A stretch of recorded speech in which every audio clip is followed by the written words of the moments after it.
Just do it! Welcome to the Know. I'm Ashley. I'm Mica. The media earthquake that everyone's been predicting is finally here. Not the whole net neutrality thing. That's a total different kettle of fish. No, this is about Disney announcing that it's reached a $52 billion deal. Billion. That's a with a B. God. To buy most of 21st Century Fox in a merger that will have huge ramifications in the entertainment industry across the board. Yeah, needless to say, this is a huge, giant deal involving $52 billion. $52 billion and Wow. involving two giant companies with a lot of very well-known properties. It's just like Clash of the Titans. Mush, mush, mush.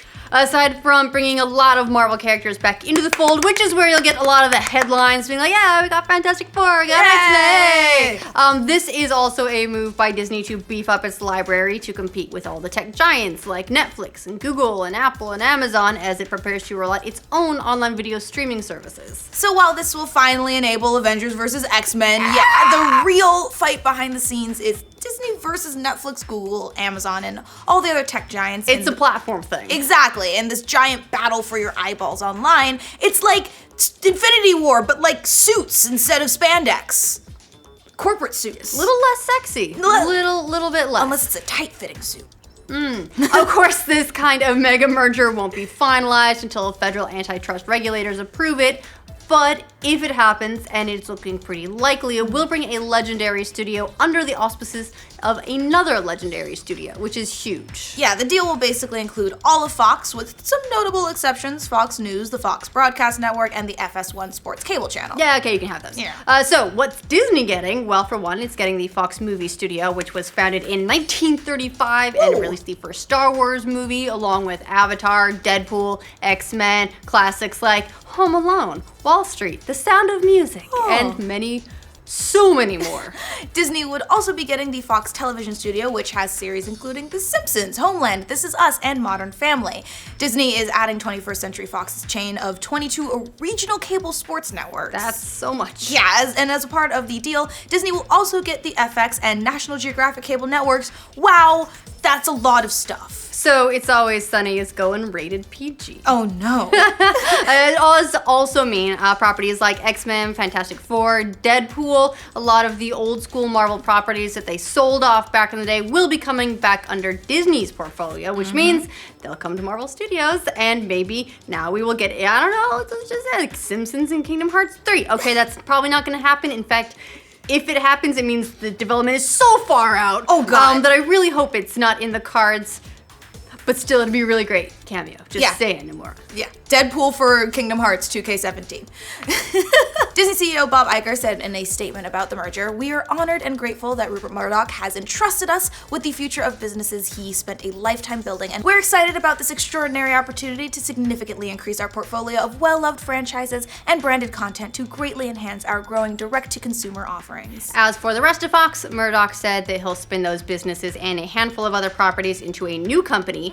Murdoch's son, Lachlan, who is 21st Century Fox's executive chairman, said that the move was about returning to our roots as a lean, aggressive challenger brand that would be focused at the beginning on must-watch news and live sports. News about the possible merger first leaked out last month, and insiders were initially shocked at the possibility. But these days, old media companies like Disney and Fox are facing increased competition from tech giants like Amazon, Apple, and Google for consumer eyeballs. The LA Times quoted analyst Daniel Ives of GBH Insights as saying that marriage of these assets creates a much more formidable Disney on both the content and streaming front for the coming years. He added, the core underlying driver for this deal is the impending battle royale for content and streaming services versus the Netflix machine. The appetite for content among media companies is reaching a feverish pitch. For Disney, this is clearly a move to bolster its two new streaming services that are coming out next year. And yeah, that's definitely a response to the emergence of Amazon and Netflix, who have been making big forays into the entertainment industry. And are constantly making headlines of, they're spending $8 billion on original content this year. Crazy stuff. Crazy stuff, and not just with their streaming platforms, but with their own original content as well. Like, they have won Emmys for their own content. And it's funny if you think about it, because they also have Marvel stuff. Right. Oh, lots of it. Right. One of those new Disney streaming services is a sports service called ESPN Plus, which is coming out in the spring. The other entertainment-oriented service will roll out late next year, and that's going to include brands like Disney, Marvel, Lucasfilm, Pixar. Already heavy hitters, and then with the addition of Fox, it just got a whole lot bigger. And speaking of streaming, this merger would also give Disney a controlling stake in Hulu. Oh! Yeah, they previously just owned only 30% of it. Measly 30%. The other companies that own stakes in Hulu are now Comcast and Time Warner, but some expect that Disney will try to buy them out too. So yeah, the mouse now got its fingers in a whole lot of streaming pies, and we'll just have to wait and see what his plans are. Yeah, maybe they'll just rebrand Hulu. Just Moose Hulu. I don't know, it seems like a great place for things like The Handmaid's Tale, real Disney friendly. Oh, God. As for us comics nerds, this is obviously a huge deal. It does mean that Marvel Studios gets back even more of its creations. We've explored a couple of these possibilities in some previous videos, but yeah, if you thought the MCU was big and unwieldy and there were a ton of characters to keep track of before, you ain't seen nothing yet. Ryan Reynolds might have sneakily alluded to the merger in a Photoshop tweet today. It was lovely. It was hilarious, and it was showing Deadpool being led out of Disney World after he tried to blow up the ride. Oh, and the security guard escorting Deadpool was a caricature of none other than Tony Stark, even though technically he got it wrong. The Matterhorn is at Disneyland, not Disney World. Yes, everyone on the internet let him know about that. Also, James Gunn, the director of Guardians of the Galaxy, weighed in on the merger, tweeting, "While there are many aspects to Disney's acquisition of 21st Century Fox's assets, I am personally incredibly happy about it for obvious reasons. Welcome home, old friends." When James Gunn says welcome home, old friends, you know you should be excited. It's gonna be fun. I like James Gunn, and I like his hair, and I like the movies he's been making for Marvel. So if you're worried about whether or not Deadpool will be able to keep his deliciously R-rated persona under this new regime, that's been one of the big worries for sure. Right. People have been going, oh God, is he gonna go PG? Right. Iger has allayed those fears, saying that there's definitely room for R-rated Marvel movies at the Mouse House. As long as we let the audiences know what's coming, we think we can manage that fine. He said, noting that the raunchy Deadpool has already been Marvel branded and successful. And no one went into that expecting it to be a kids movie. No. Which is good because of International Women's Day, among other things.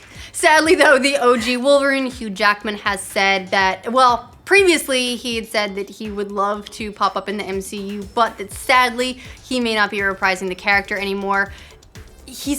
Back when he said it, well, this was a while back, but now he thinks maybe his time as Wolverine is just done and dusted. Logan was his final appearance as that character, and now he's out. The MCU thing came too late. That sucks. Maybe we could just ask really, really nicely and he'll come back. Please. Probably He's not. so great in that role. Is, but we'll see how all of this shakes out. But for now, it's fun to let the kid in all of us fantasize about what awesome team-ups we'll be seeing in the future. Yeah, what do you guys think about Disney purchasing Fox? Who do you want to see join the MCU? Let us know in the comments. Or in Kingdom Hearts. Let us know in the comments. And for all of your entertainment news, be sure to like this video, and if you're new around here, subscribe to the Know. Disney CEO Bob, it's Iger, right? Yeah. I say Iger all the time. And we're excited about this extraordinary opportunity to significantly increase our portfolio of well-loved franchises and branded content to greatly enhance our growing direct-to-customer offerings. As for the... What did I say, customer?